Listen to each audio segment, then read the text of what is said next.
नमस्कार दोस्तों, आप दिख रहे हैं किसान तक और मैं हूं आपका दोस्त अंकित शर्मा। आज हम वहाँ पहुंचे हैं गोरेगांव में, जो कि पड़ता है जुन्नर तहसील, पुणे महाराष्ट्र में। और इस समय हम खड़े हैं आमंत्रण एग्रो टूरिज्म की एक फार्म पर।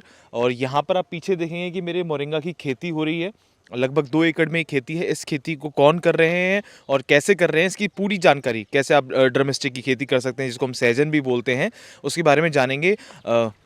आपका नाम क्या है? मेरा नाम आनंद। आनंद जी, ये बताइए कि लगभग कितने एकड़ में पूरी आप खेती कर रहे हैं? ये 2 एकड़ में ये फार्म है मोरिंगा का।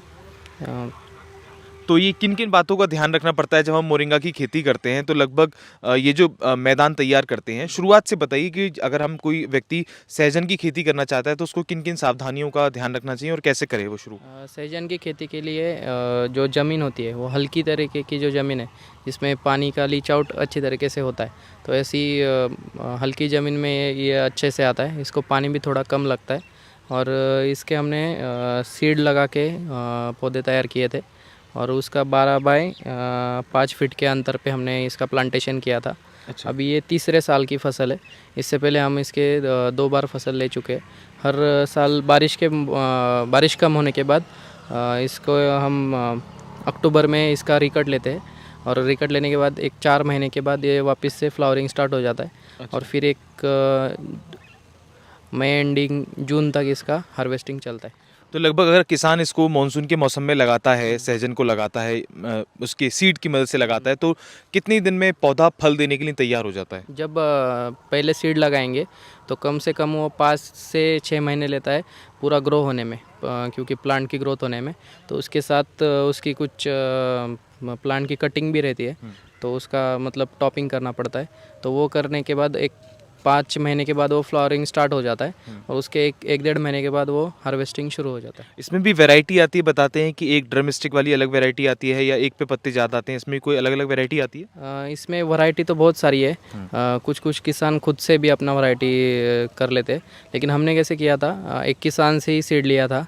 पहले लगाते टाइम छोटे मतलब कम पौधे लगाए थे, उसमें सिलेक्शन करके जो पेड़ को अच्छे से फली आ रही थी, उसका ग्रोथ भी अच्छा था, तो वो पेड़ का 3 साल बाद हमने वो उसका सीड लेके फिर ये 2 एकड़ का फार्म लगाया था। ये भी किसानों को समझना चाहिए कि बड़े स्केल पे अगर वो करना चाहते हैं तो पहले उनको खुद ही प्रयोग करके अच्छे सीड्स पे काम करना चाहिए। अगर वो अच्छे सीड का रेस्पॉन्स अच्छा आता है तो उसी पे फिर आपको कंटिन्यू करना चाहिए। अच्छा, मैं ये जानना चाह रहा था, ये जो आपने बीच में इतनी सारी जगह दी है, तो इसमें भी कुछ आप करते हैं? जैसे बहुत से लोग हल्दी लगा लेते हैं, अदरक लगा लेते हैं, आप अपने मौसम के अनुसार, महाराष्ट्र का कैसा मौसम है, तो क्या फसल लगाते हैं इसमें? हम इसमें सिर्फ अभी ये 3 साल के पेड़ है ना, तो इसके बीच में सिर्फ हम जब इसको कटिंग करते हैं जून में, तो वो टाइम पे हम इसमें सोयाबीन का एक फसल लेते हैं। उसके बाद कुछ भी नहीं लेते, क्योंकि अभी ये एक 4 महीने के बाद ये बड़ा इतना हो जाता है कि यहाँ पे छाव आ जाता है नीचे, तो उसमें कुछ फसल नहीं ले सकते। लेकिन फर्स्ट ईयर जब आप सीड बोइंग करेंगे, तो वो टाइम पे आप 1 साल में बीच में कुछ भी आंतरपिक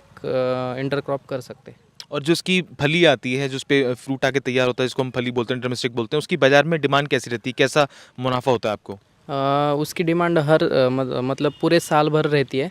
होटल इंडस्ट्री में ड्रमस्टिक बहुत ज़्यादा चलता है, और उसका मेडिसिनल यूज़ भी बहुत अच्छा है, उसमें कैल्शियम की मात्रा अच्छी है, तो साल भर उसका डिमांड रहता है।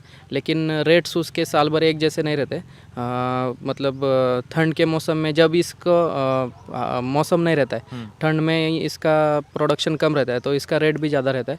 कम से कम रेट मिलता है हमको 15 रुपये, और ज़्यादा से ज़्यादा 80, 90, 100 रुपये तक भी आज तक मिला है। अच्छा, तो ये भी बहुत से लोग क्या कर रहे हैं आजकल की, जैसे जिस मौसम में अगर उनके पास फली नहीं आ रही है तो लोग क्या करते हैं कि पत्तों को सुखा के उसका पाउडर का प्रयोग कर रहे हैं, उसके कैप्सूल्स बना रहे हैं। तो आपने भी कुछ ऐसा प्लान किया है कि आप भी कुछ ऐसा करेंगे? अभी हमने उसमें उसका जो पत्ते रहते, तो उसको सुखा के वो ट्राई किया है, लेकिन अभी तक उसका पाउडर का या कैप्सूल का प्रोडक्शन तो नहीं किया है, क्योंकि उसके लिए कुछ मशीनरी वगैरह लगती है, तो उसका अभी थोड़ा स्टडी चल रहा है। लेकिन वो ये साल वो भी करने का प्लानिंग है हमारा। तो चलिए, ये थे हमारे साथ आनंद जी। यहाँ पर हम खड़े थे आमंत्रण एग्रो टूरिज्म के पूरे एक फार्म पर, जहाँ पर मोरिंगा इस समय हो रहा है। तो मोरिंगा भी काफ़ी अच्छी खेती है और काफ़ी सारे किसान इसको कर रहे हैं। यहाँ के आसपास के किसान भी इसको कर रहे हैं, प्रगतिशील किसान भी इसको कर रहे हैं। और गाय, अगर देसी गाय का गौपालन आप करते हैं तो भी ये उसके लिए काफ़ी मददगार है। हाई बीपी, शुगर और भी ऐसी अन्य बीमारियाँ जो आजकल चल रही हैं, बाज़ार में हो गई हैं, आम हो गई हैं मनुष्यों में, तो मोरिंगा उसके लिए रामबाण है। चाहे उसका पाउडर हो, चाहे आप उसको सैलेड के ऊपर छिड़क के खाएं और उसके कैप्सूल की मदद आप लें, या ड्रम स्टिक को आप सांभर के तौर पे या सब्जी के तौर पे खाएं, तो मोरिंगा रामबाण एक औषधि का काम करता है। तो आशा करते हैं किसानों को हमारी ये वीडियो पसंद आएगी। बने रहिए हमारे साथ, देखते रहिए किसान तक। धन्यवाद।